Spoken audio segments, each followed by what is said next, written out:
आवाज है ये।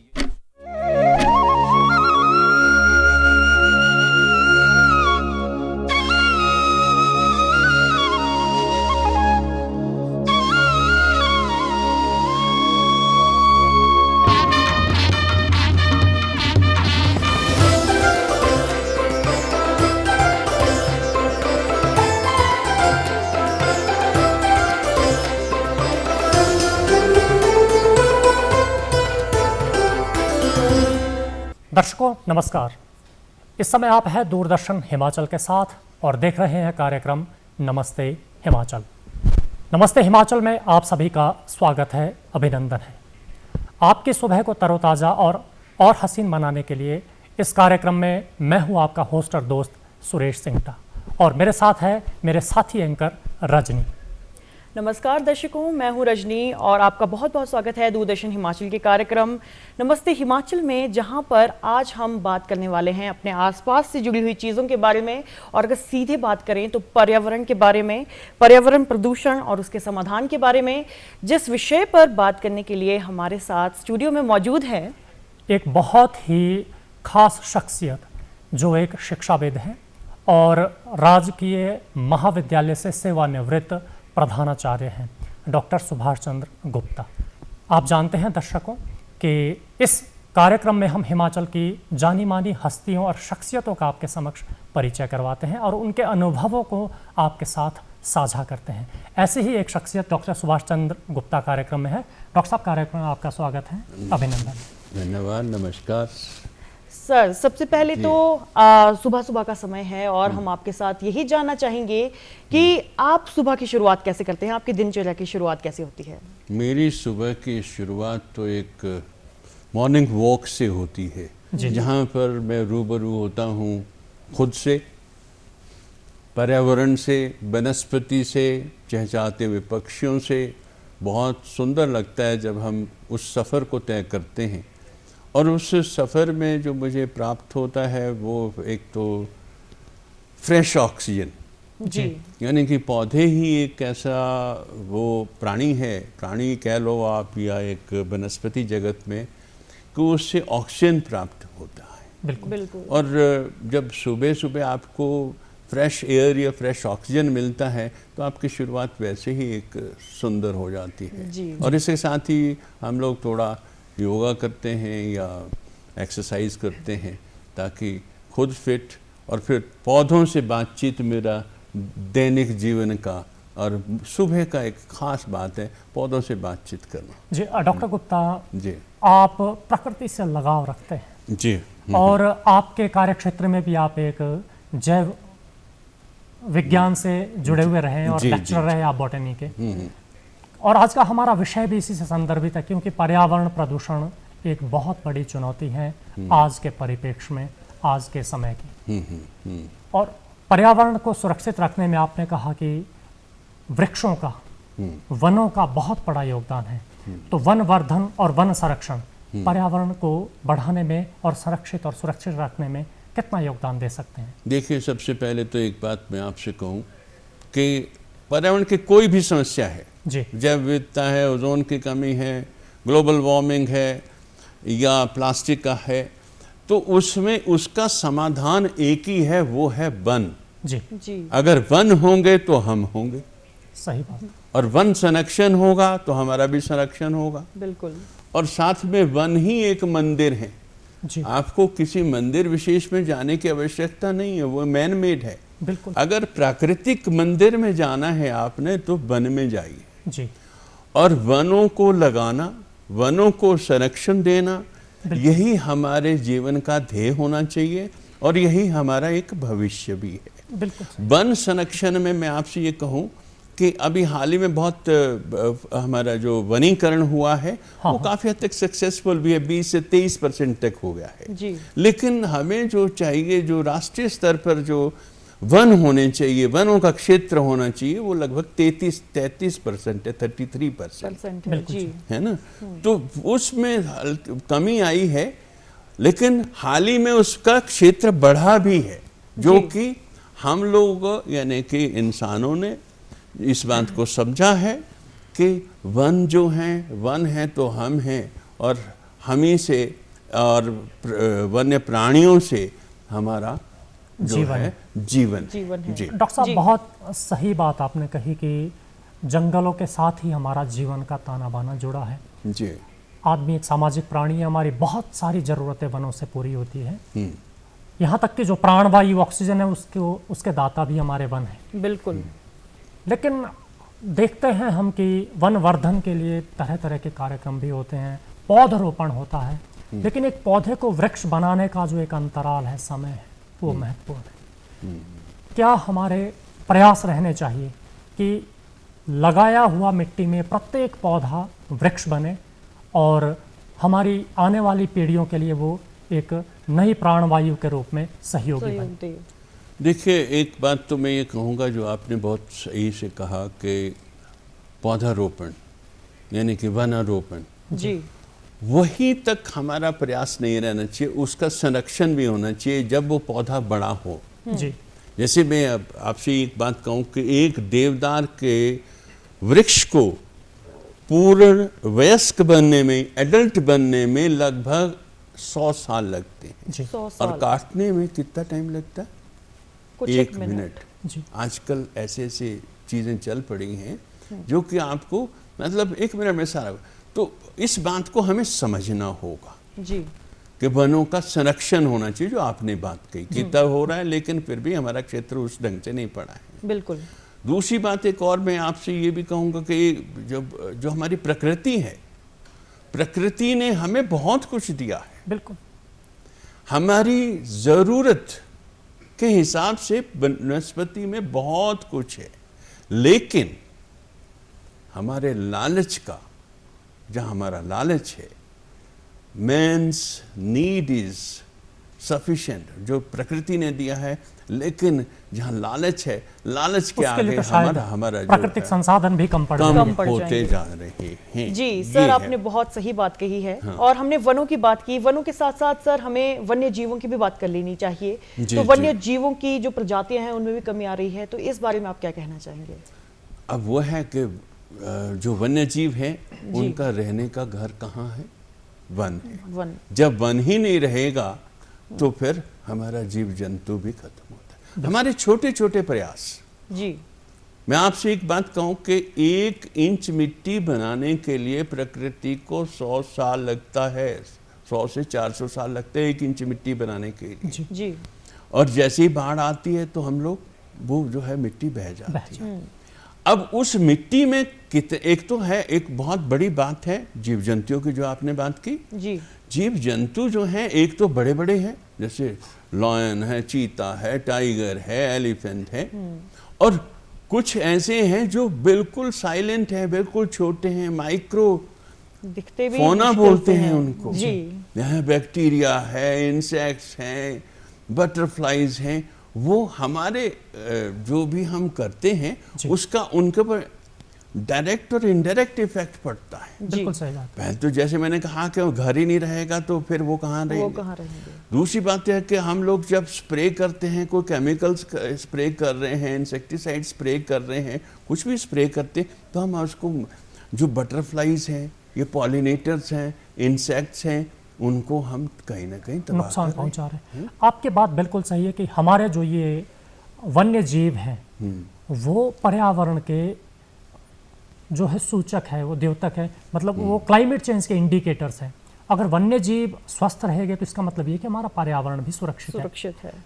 बात आती है जैव विविधता की। बायोडाइवर्सिटी बहुत बड़ा फैक्टर है पर्यावरण के मानकों को निर्धारित करने के। बिल्कुल। और जिस तरह से हम परिवर्तन देखते हैं उससे आने वाले समय में जैव विविधता के माध्यम से पर्यावरण प्रदूषण के खतरों को हम कैसे कम कर सकते हैं और वर्तमान स्थिति क्या है? देखिए, सबसे पहले मुझे ये बताना है आपको जैव विविधता होती क्या है जी, जी, और जैव विविधता क्यों जरूरी है। बिल्कुल। जैव विविधता है विभिन्न तरह के पक्षी, प्राणी, जानवर, वनस्पति जो हमारे इस ब्रह्मांड में पाए जाते हैं, उसी को जैव विविधता बोलते हैं। और उसको समझाने का मेरा दूसरा तरीका है, अच्छा, आपकी जो बेस्ट फेवरेट डिश है, जैसे आप राजमा का यहाँ पसंद करते हैं, राजमा चावल, जी, रोज ही आप राजमा चावल खाओगे, आपको कैसा लगेगा? ऊब जाएंगे। सेम वे अगर एक ही पौधे को आप रोज देखोगे तो उब जाएंगे। जी। सो दैट इज वाई प्रकृति ने इतनी ज्यादा प्रजातियां बनाई हैं, इतनी ज्यादा प्रजातियां हैं। रॉबर्ट मे के अनुसार लगभग 7 मिलियन स्पीशीज है जी। और उनमें से एम्फीबियंस यानी कि जो पानी में भी रहते हैं, जमीन पे भी रहते हैं, या इंसेक्ट्स हैं या फंजाई, ये मतलब इनकी मात्रा बहुत ज्यादा है। बिल्कुल। यानी कि सब में से ज्यादा यही है, ये प्राणी है। बिल्कुल। और इनका अपना अपना एक योगदान है। तो जैव विविधता की वजह से ही हमारे पास जो है हमारा पर्यावरण संरक्षित रहता है। बिल्कुल सही बात। और जैव विविधता की वजह से ही, जैव विविधता की वजह से ही हमारे पास इतनी वैरायटी मिलती है। जैव विविधता होती वैरायटी एंड वेरिएबिलिटी है जी, है ना। और साथ में आपको मालूम होगा हमारे भारतवर्ष में लगभग 1000 प्रजातियां हैं आमों की। आजकल आमों का सीजन है ना। जी जी।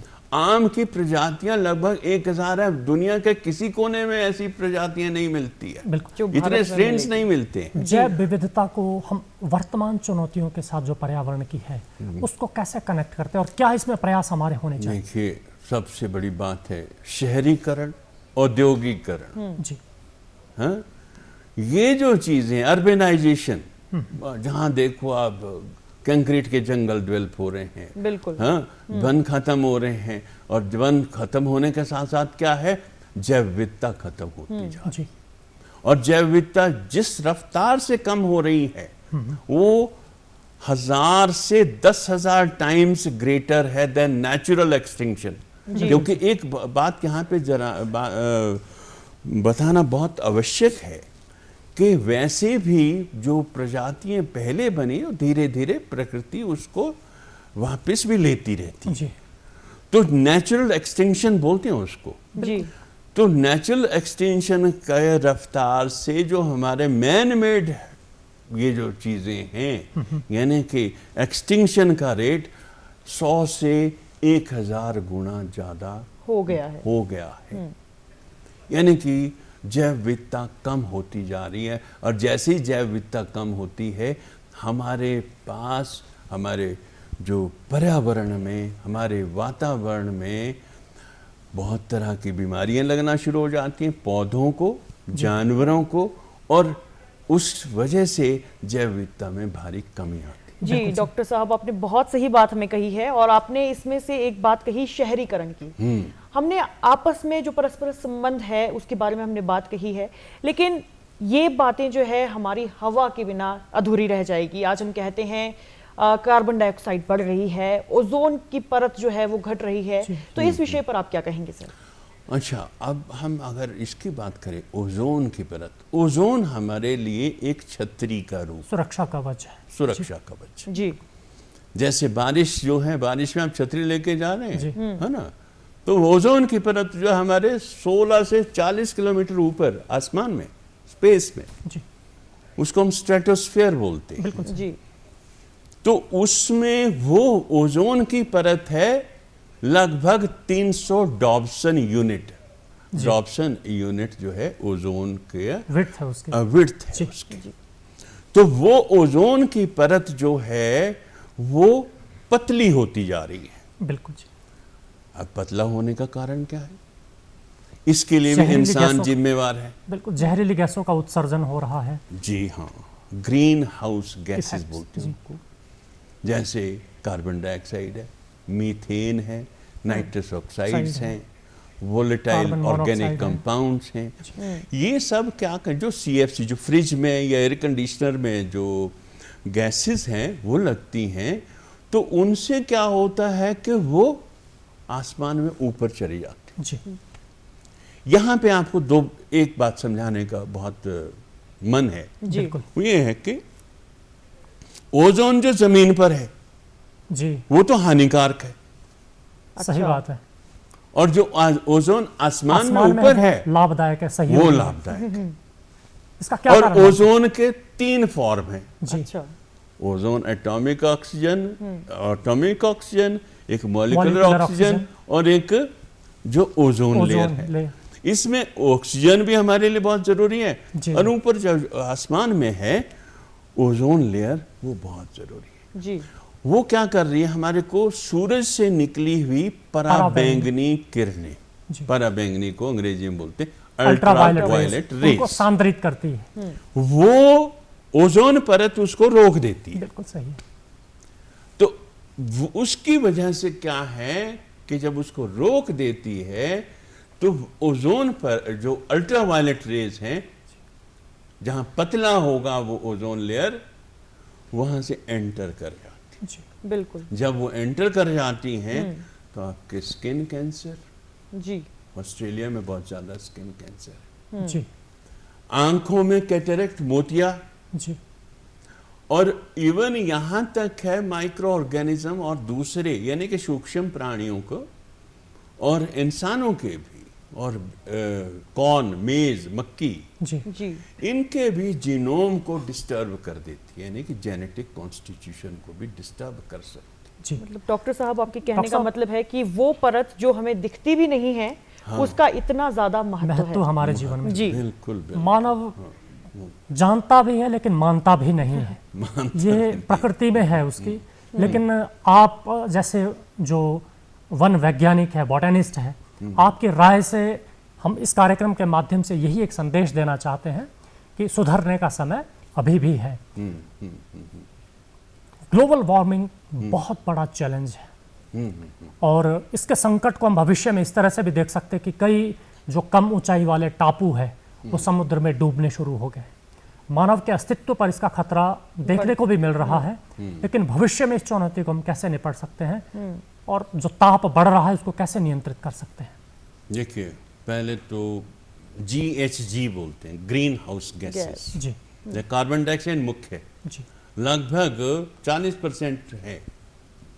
और carbon dioxide pre industrial time यानी कि 1800 कुछ में, 1880 में जी कार्बन डाइऑक्साइड की मात्रा जो थी वो लगभग 180 ppm पार्ट्स पर पर मिलियन मिलियन थी, जो आज की डेट में, आज की तिथि में 370 हो चुकी है।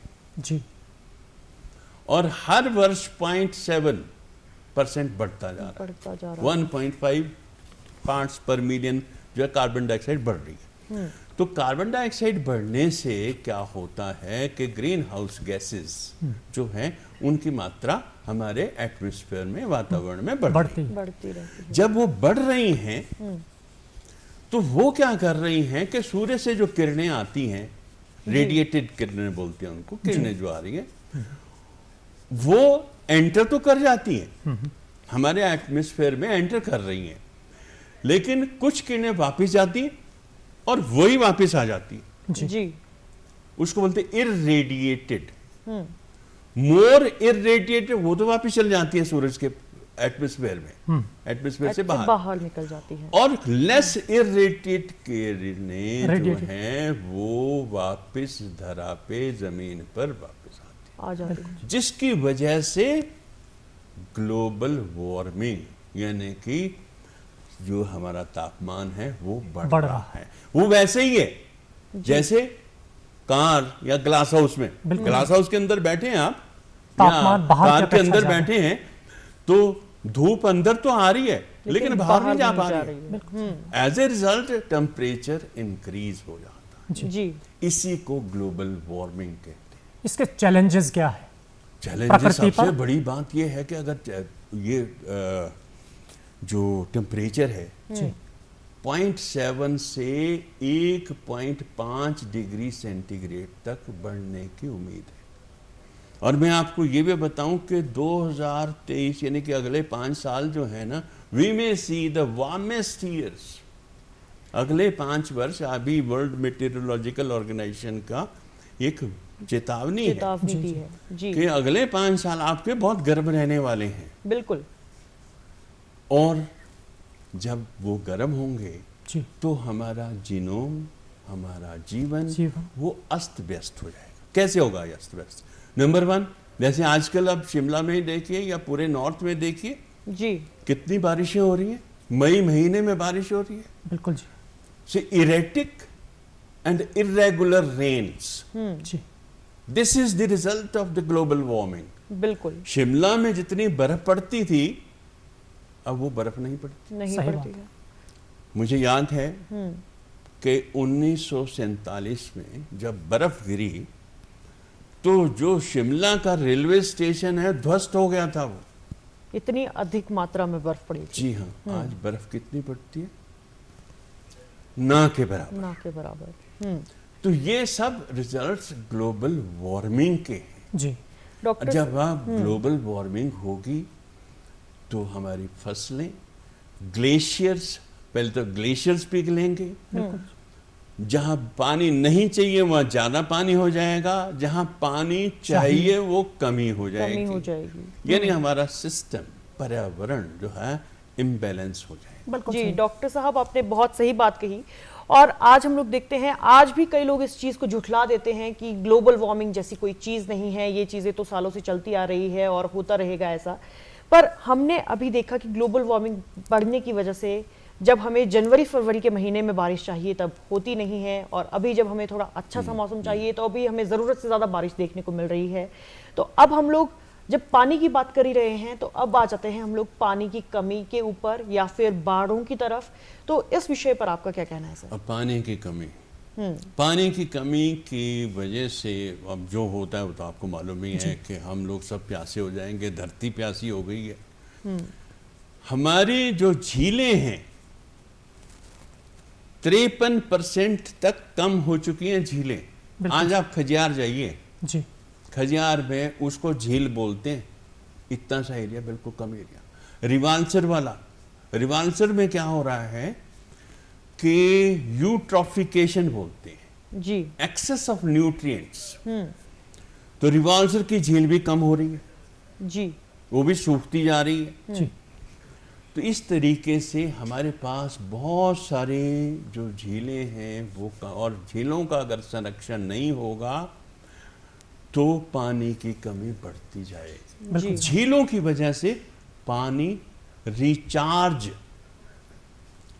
होता रहता है, ग्राउंड वाटर रिचार्ज होता है झीलों की वजह से। अब पुराने जमाने में जाइए, अगर आप देखेंगे ना, वहां पे जब होता था पहले तो क्या होता था, हर गांव के पास एक जोहड़ भूमि होती थी, पॉन्ड होता था, जी बॉडी होती थी, लेक होती थी छोटी छोटी। आज वहां पे क्या कर लिया, वहां पे सोसाइटीज बन गई। Societies means multi storeyed houses. मतलब आपके कहने का आशय ये कि जरूरी है कि जो वर्षा का जल है उसको हम संग्रहित करें, बिल्कुल। संरक्षित करें, ताकि हमारे पानी की जरूरतें भी पूरी है और जो भूमिगत जल स्तर है वो भी बढ़े। डॉक्टर साहब आपसे जानना चाहेंगे कि इस बार जो वर्ल्ड एनवायरनमेंट का थीम है वो प्लास्टिक के जो खतरे हैं उसको हम कैसे मीटअप कर सकते हैं, कैसे जो है उस चैलेंज को कर सकते हैं। जी हाँ, प्लास्टिक का उपयोग हमारे जीवन में इतना हो गया है कि इसके बिना अछूते नहीं हैं हम अछूते हम नहीं, और इसके गंभीर परिणाम हमें दिख भी रहे हैं और आने वाले समय में शायद ये चुनौती और बढ़े। तो प्लास्टिक प्रदूषण को कैसे कम किया जा सकता है? देखिए, जो आपने बिल्कुल ठीक कहा, विश्व पर्यावरण दिवस का थीम है कि solution to the plastic pollution जी under the process of beat the plastic. अब प्लास्टिक, पहले तो ये हमें समझना कि आ गया कहाँ से क्या है।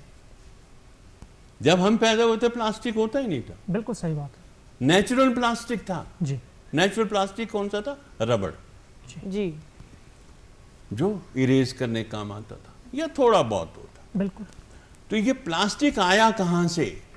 आया है इंसान ने खुद बनाया। बिल्कुल। पेट्रोलियम, ऑयल और तेलों से, जी जो मतलब नेचुरल भंडार है इनके, जी या फॉसिल फ्यूल कह जी, लीजिए। जी। उसमें कुछ केमिकल्स डाले जाते हैं, cadmium, zinc, lead, chlorine, fluorine, और उनसे ये प्लास्टिक बन गया। जी। और प्लास्टिक, सबसे पहले प्लास्टिक कौन सा बना? आप तो पैदा नहीं हुए होंगे। एक कपड़ा आता था, टेरिलिन बोलते थे उसको। अच्छा, टेरिकॉट बोलते थे हम अपने। हाँ, अब उसको, हाँ, वो कॉटन प्लस टेरिलिन, वो प्लास्टिक है। जी जी पॉलिएस्टर बोलते हैं उसको। अब प्लास्टिक के बहुत सारे फॉर्म्स हैं, एक्राइलिक है जिससे आप ये स्वेटर वगैरह जो आजकल बुने रहे हैं ना लोग, इट्स नॉट ए वूल, जी जी it's a plastic. Plastic, acrylic. जी प्लास्टिक तो हमारे जीवन में घुस गया है, रजाइयों में है, रजाइयों में। रैक्रॉन जिसको हम बोलते हाँ, हैं। हाँ। जी किचन में है, किचन में वो थर्मोवेयर जितना जितने भी भी है, चेयर्स है, बेंचेस है। सबसे बड़ी बात यह है कि आज जो मुझे तो हैरानी भी होती है कई बार कि पानी, पीने का पानी पहाड़ों में कहाँ में पी रहे, बॉटल्ड वाटर। बिल्कुल। और बॉटल्ड वाटर जो जिसको मिनरल वाटर है बोलते हैं, 25 रुपए या 20 रुपए का लेते हैं। जी बिल्कुल। और आपका जो प्राकृतिक पानी है, जो नेचुरल वाटर है, वो जो भी दाम है आपको फ्री में मिलता है, लगभग फ्री में है। जी यानी कि 2 महीने का बिल आपका या 3 महीने का बिल 1000 रुपये आएगा, ज्यादा से ज्यादा। आप प्लास्टिक का पानी पी रहे हो यार। अच्छा, एक खोज के अनुसार ये भी पता चला है जी कि जो प्लास्टिक वाला पानी है ना, उसमें माइक्रो प्लास्टिक है। बिल्कुल जी। जो प्लास्टिक बॉटल है हाँ हाँ वो पेट से बनती है, जी पॉलीएथिलीन थैलेट। जी और उस प्लास्टिक के पानी में या प्लास्टिक की प्लास्टिक बोतल बॉटल से बिल्कुल बहुत कम मात्रा में प्लास्टिक निकल सकता है। जी उसको बोलते हैं माइक्रो माइक्रोप्लास्टिक। प्लास्टिक। तो अगर आपके ब्लड में देखा जाए, मेरे ब्लड में देखा जाए, अगर मैं बॉटल का पानी पीता हूँ ना, तो पक्का प्लास्टिक होगा। कहने का मतलब है कि जहां पर हम लोग मिनरल कर रहे हैं कि हमारी बॉडी को अच्छे मिनरल्स मिलेंगे, वहां पर हमें मिल रहा है माइक्रोप्लास्टिक और ढेर सारी बीमारियां। बिल्कुल। जी सर, हमने भी बात की कि प्लास्टिक की वजह से हमारे अंदर बहुत सारे हानिकारक माइक्रोप्लास्टिक की फॉर्म में बहुत सारी चीज़ें जा रही है। चाहे आज हम लोग स्कूल में बच्चों के लिए लंच पैक करवा कर भेज रहे हो या फिर हमारे घर में दालों के डब्बे हो, हर जगह पर हमारा प्लास्टिक विद्यमान है। सर, इसकी हानियां आप थोड़े और अच्छे से बताइए ताकि हमारे दर्शक समझ सके कि प्लास्टिक कितना खतरनाक हो सकता है। जहाँ प्लास्टिक पहुंच गया वहाँ वातावरण प्रदूषित हो गया। जी। पहली बात बेंजीन गैस को ये जो है उत्सर्जित करता है। क्या पॉलीएथिलीन थैलेट जो मैंने बताया, जो आपके किचन वेयर है, जो बर्तन है आपके जो उसमें माइक्रोवेव में आप इस्तेमाल करते हैं, वो वाला अब दैनिक जीवन में कहानी घुस गया। आपका जो दवाइयों का रैपर है, जो सिरिंज है, जी जो वहाँ पे भी है। तो आप ये नहीं कह सकते कि आप उससे दूर रहेंगे। प्लास्टिक आपके एंटर कर और सेफ भी है, जी सस्ता भी है। इससे सस्ती कोई चीज नहीं है, नहीं। प्लास्टिक से सस्ती। प्लास्टिक का जूता। बट अगेन जो मैं ये कहता हूं, जुडिशियस यूज होना चाहिए। बिल्कुल सही। जो सिंगल यूज प्लास्टिक है, जो जी। पिया पानी, बोतल फेंक दी, जी उस पे नियंत्रण करना बहुत आवश्यक है। बिल्कुल सही। अगर आज नियंत्रण नहीं करेंगे जी। तो क्या होगा? जो आज एक डेटा के अनुसार, वैसे ही एक फ्रेज है कि जितनी देर में रविंद्र जडेजा एक ओवर करता है ना, उतनी देर में 4 ट्रक जो है ना, बड़े बड़े ट्रक गार्बेज के ओशन में जा रहे हैं। बिल्कुल जी। सही। 2050 में ओशन में, समुद्र में मछलियों की संख्या से ज्यादा प्लास्टिक प्लास्टिक कार्ड। प्लास्टिक होगा। जी बिल्कुल। आप सोच लीजिए, फिर हर जगह प्लास्टिक ही प्लास्टिक चाहिए आप। और इसके अपघटन सो में वी भी हैव शायद- to clean, we have to pay price for that. जी जी और बहुत जरूरी है ये जो आपने बात कही, बहुत जरूरी है कि प्लास्टिक को नियंत्रित करना, बिल्कुल सही। इसका जुडिशियस यूज, न्यायिक इस्तेमाल होना चाहिए, जी ना कि अंधाधुंध जो हम लोग करते जा रहे हैं। It is not good. कई एक बार स्लाइड्स हैं, कई फोटोग्राफ्स हैं जिसमें सी हॉर्स उसमें फंसा हुआ है। किसमें? ईयर स्वैब में, जो ये कान साफ करने की वो नहीं होती, वो आजकल जो चले जॉनसन वाली, जी। उसमें फंसा हुआ है। गायों भैंसों के पेट से प्लास्टिक के लिफाफे निकल रहे हैं। जी और कईयों की डेथ्स रिपोर्टेड है। बिल्कुल जी। सही। आप क्या प्लास्टिक इतना बहुत जरूरी है। So we should be little concerned. हमारा मतलब एक सोचना प्रयास- चाहिए। हाँ। जी सर, हम बात करते हैं कि वैसे तो पर्यावरण प्रदूषण के कई कारक हैं, जी लेकिन इन्वेजिव वीड्स जिनकी हम बात करते हैं, जैसे लेंटाना ग्रास है, कांग्रेस घास है, ये भी दिनों दिन बढ़ रही है। और ये पर्यावरण, क्या हमारी जो ग्रास लैंड्स है और खेती योग्य भूमि है उस पर बुरा असर डाल रहे हैं। इनका क्या निदान का उपाय हो सकता है? इन्वेसिव जो चीज़ें हैं ना, आपने ठीक बोला है, कांग्रेस घास, जी लेंटेना, जी पार्थेनियम, नीला फुल्लू बोलते हैं जी उसको, जी फुल और जो लेंटेना है उसको फुल लकड़ी बोलते हैं, जी जो पार्थेनियम है उसको हम कांग्रेस घास बोलते हैं। वह इतना फैल चुका है, यहाँ हिमाचल में भी कंडा घाट तक पहुंच गया हुआ है। बिल्कुल। आपके न्यू शिमला में भी कहीं आपको कांग्रेस घास नजर आएगा। आने के कारण क्या है? उससे एलर्जी कहाँ से आया? आया कारण ऐसा था कि ये कई चीजें ऐसी होती है ना, जब बाहर से आती है ना, उसको मिलता है खुला वातावरण, वो फूल फाल जाती है। Same thing happened with this one parthenium. Congress, और लेंटेना के साथ भी ऐसा ही हुआ। बिल्कुल बिल्कुल। गेहूं के साथ आ गया था कांग्रेस घास जो है, जी जी और आज की डेट में सारे जंगलों में फैल गया। और इसी तरह फूल लकड़ी है, उसके लिए नियंत्रण और निवारण के लिए प्रयास जारी है, लेकिन हो नहीं पा रहा, नहीं हो पा रहा है।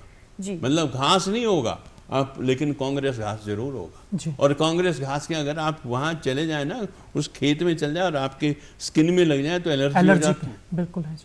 और वो जो नीला फुल्लू है, उससे उसके खेत में अगर आप देखें जी तो उसे गैस निकलती है, बिल्कुल जो कि विच कैन बी पॉइजनस। जी तो बात यह है कि वो सिर्फ मैनेजमेंट की बात है, प्रबंधन की बात है। जी दर्शकों, अगर हम आपको बताएं तो हिमाचल के कुछ एक जिले जैसे मंडी है, हमीरपुर है, अगर हम लोग मंडी की स्पेसिफिकली बात करें तो ये जो फैलने वाले पौधे हैं उनमें से एक आपने सुना होगा उजड़ू। अगर हम लोग कुछ समय तक अपने खेतों को इसी तरह से छोड़ देते हैं तो वो इस तरह से फैल जाते हैं कि उनका निवारण करना मुश्किल हो जाता है। कई जगह पर लोग उसे आग लगा देते हैं या फिर कुछ ऐसी चीज़ें हम लोग करते रहते हैं। तो अगर डॉक्टर साहब हम लोग स्पेसिफिकली बात करें हिमाचल की, कि आज हिमाचल किस तरह के पर्यावरण प्रदूषण की समस्या से जूझ रहा है और क्या किया जा सकता है? अच्छा, हिमाचल के संदर्भ में एक तो मैं आपसे यही कहूँगा कि जो इन्वेसिव स्पीसीज है, यानी कि जिन्होंने पराक्रम किया है हमारे यहाँ पे, हमारे स्थानीय जाति प्रजाति के जो जीव जंतु हैं या वनस्पति है, उसको तबाह किया। पार्थेनियम, लेंटेना, एक तो ये इशू है। दूसरा, जंगली जानवरों का इशू भी बहुत ज़्यादा है ना। और प्लास्टिक को हम लोगों ने यहाँ पर हिमाचल में एक प्रयास किया गया है प्लास्टिक के लिए जी 1996 1996 में बैन लगा दिया था जी, और उसको रिपीट किया 2003 में जी। और अभी हाल ही में सिंगल यूज प्लास्टिक पे बैन है। और अभी स्थानीय जो हमारे मेयर हैं उन्होंने एक न्यूज़ भी निकाली थी कि वो जो है single use plastic, polythene bags या दूसरी चीज़ें वो 75 रुपए किलो के हिसाब से खरीद लेंगे। इसको बोलते हैं प्लास्टिक प्राइसिंग। अगर आप इस तरह का अभियान चले और जो स्कूली बच्चे या आम नागरिक भी जहाँ पर भी प्लास्टिक मिलता है उसको उठा के कहीं फेंक दीजिएगा। इसका कोई विकल्प नहीं हो सकता? विकल्प है, आया है विकल्प जी। एक एडिटिव आया है, यानी कि एडिटिव का मतलब ऐसा है, एक पॉलीथीन जो नॉर्मल बन रहा है उसमें D2W नाम से एडिटिव होता है, डिटर्जेंट होता है जी। वो डालने से वो डिग्रेड हो जाता है। डिग्रेड मीन्स वो खत्म हो जाता है। वो भी बायोडिग्रेडेबल बन जाता और है। D2P है वो। जी हाँ, दो चीजें हैं। ये एडिटिव आया, कहीं कहीं वो अब उपलब्ध होना शुरू हो गया, लेकिन साथ में मानसिकता बदलनी पड़ेगी। सही बात है। हमें उतना इस्तेमाल करना है जितना जरूरत है। जी। घर से हम निकलते हैं ये सोच के कि सामान लाएंगे वहीं से प्लास्टिक का थैला मिल जाएगा। अगर हम अपना घर से हम बैग कैरी करके चलते हैं, अपनी आदतें कुछ ऐसे बनाते हैं कि प्लास्टिक उत्पादों पर अपनी निर्भरता को हम कम करते हैं, तो बहुत हद तक नियंत्रण हो सकता है। या फिर हम खुद ही से मांगने का प्रयास करते हैं कि पॉलीथीन मिलेगा। हम लोग ये नहीं सोचते कि कपड़े का बैग हम खुद से लेकर जाएंगे, पॉलीथीन मिलेगा। डॉक्टर साहब, अब आना चाहेंगे कि हमने देखा है, सुना है कि देश में जब अकाल पड़ा तो फसलों की उत्पादकता को बढ़ाने के लिए हमने जो है जैविक खादों का इस्तेमाल किया। उत्पादक तो बढ़ा लेकिन मिट्टी हमारी जो वो जहरीली हो गई। फिर हमारी फसलों में रोग आने लग गए तो हमने कीटनाशकों का, रसायनों का छिड़काव किया, उससे पर्यावरण में जहरीली गैसें आई।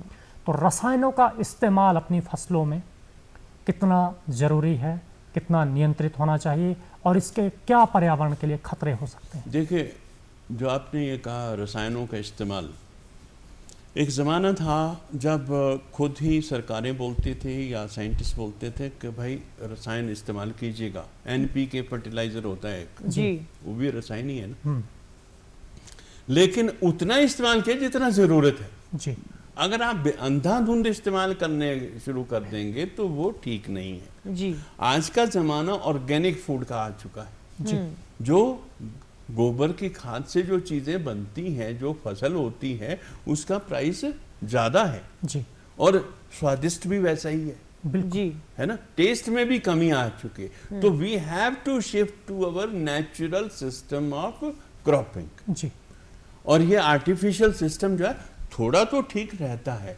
लेकिन अगर आप इसको कहते, वो मैंने बोला ना आपका, गरीब की जरूरत है, अमीर का लालच है, पर्यावरण का सत्यानाश। जी बिल्कुल जी, लेकिन हमें विनाश नहीं करना।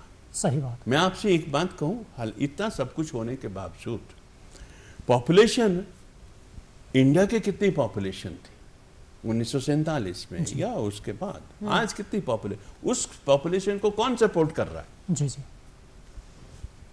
क्रॉपिंग ही है ना। जी। वो किस वजह से हुआ? Because of fertiliser. Fertiliser. But then restricted use होना चाहिए जहां जरूरत है। अंधाधुंध आप उसको करेंगे तो ना तो स्वाद रहेगा, ना क्रॉप रहेगी। तो चॉइस इज योर्स, आपने क्या सिलेक्ट करना है। मतलब जी। अति से हमें भला दैनिक कुछ भी जीवन नहीं। में बदलाव चाहिए। जी हमारे प्रदेश में, हिमाचल प्रदेश की हम बात करते हैं, विविधता वाली जलवायु का प्रदेश है। कहीं गर्मी है, कहीं बिल्कुल ठंडा सर्द एक- मौसम रहता है। ऐसे में पर्यावरण प्रदूषण के क्या कारक हैं और उनकी क्या क्रिया और प्रतिक्रिया रह सकती है, ताकि हम अपने प्रदेश को जो है प्रदूषण मुक्त बनाने के जो दिशा में है वो हम आगे बढ़ सकें। प्रदेश की जहाँ तक बात की जाए ना, प्रदेश में जो हमने ऑब्जर्व किया, देखो एक तो जो आपने बात की ना वनीकरण वाली जो है डिफॉरेस्टेशन, जी वो उसमें उसका आंसर ही एफॉरेस्टेशन है। जी जी दूसरी बात है घटता हुआ जल स्तर है पानी का। पानी को जो है आपको रेन वाटर हार्वेस्टिंग करना पड़ेगा। जी जितनी स्कूल की बिल्डिंग है, जो घरों की बिल्डिंग है, उनमें रेन वाटर हार्वेस्टिंग कीजिएगा, द थिंग्स विल इम्प्रूव। जी लेसर यूज ऑफ प्लास्टिक, जी जितना प्लास्टिक आप कम इस्तेमाल करेंगे उतना आपका बेहतर रहेगा। एक और चीज़ है, हमें जीवन शैली में भी परिवर्तन लाना पड़ेगा। जैसे ज़रूरी नहीं कि आप कार में ही जाइएगा, यूज़ पब्लिक ट्रांसपोर्ट और वॉक, जी। पैदल चलिएगा, उससे आपकी सेहत भी ठीक रहेगी, ये भी ठीक रहेगी। एक और बहुत इंपॉर्टेंट चीज़ जो मैं समझता हूँ, पहले ज़माना ऐसा था कि लोग भी कम थे और सुविधाएं भी कम थी, जी और साथ में क्या, जैसे हवन सामग्री है, अब हवन करते हैं और क्या क्या उस जो समय उसको कहते हैं, वो पंडित जी कहते हैं इसको आप बहते पानी में फेंक दीजिए। जी now what we are doing, ये पहले ठीक था। जी आज की डेट में आपका प्रदूषित जल है, वो पीने का पानी है, उसमें अगर वो डाल देंगे तो पानी भी प्रदूषित हो गया। ऐसे ही रिवाल्सर वाली बात थी। जी रिवाल्सर में जो वहाँ पे मछलियाँ डालते, मछलियों को आटा डालते, हाँ जी हर साल वहाँ मछलियाँ खत्म हो जाती हैं। क्यों खत्म हो जाती हैं? एक्सेसिव न्यूट्रिएंट मिलता है, उसको यूट्रॉफिकेशन बोलते हैं, ऑक्सीजन की कमी हो जाती है, बीओडी बढ़ जाता है, बायोलॉजिकल ऑक्सीजन डिमांड बढ़ जाता है, और ऑक्सीजन ले नहीं पाती वो मछलियाँ और खत्म हो जाती है। So we have to change our lifestyle. जी डॉक्टर साहब, पर्यावरण की सुरक्षा के लिए, जानकारी को और बढ़ाने के लिए जी। जन जागरण में किन बातों का मुख्य रूप से ध्यान रखना चाहिए?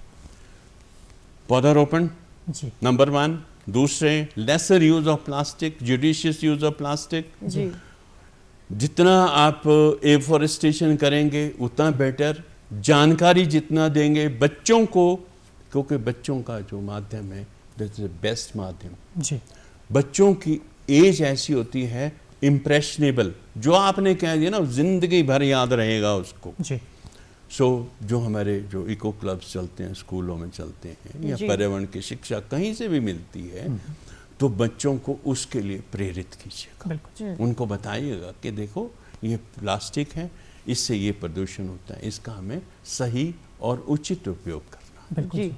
है ना। तो ये चीज़ें हैं। आप इंसेक्टिसाइड्स का, फर्टिलाइजर्स का कम इस्तेमाल कीजिएगा, जी। ज़िंदगी बेहतर हो जाएगी, जी सुरक्षित रहेगी। डॉक्टर सुभाष चंद्र गुप्ता, आप हमारे आज के नमस्ते हिमाचल कार्यक्रम में आए और पर्यावरण प्रदूषण एवं उनकी समस्याओं के समाधान पर विस्तृत जानकारी दी। इसके लिए आपका बहुत बहुत धन्यवाद। अनुमति लेते हैं आप सभी को। नमस्कार। नमस्कार, थैंक यू वेरी मच।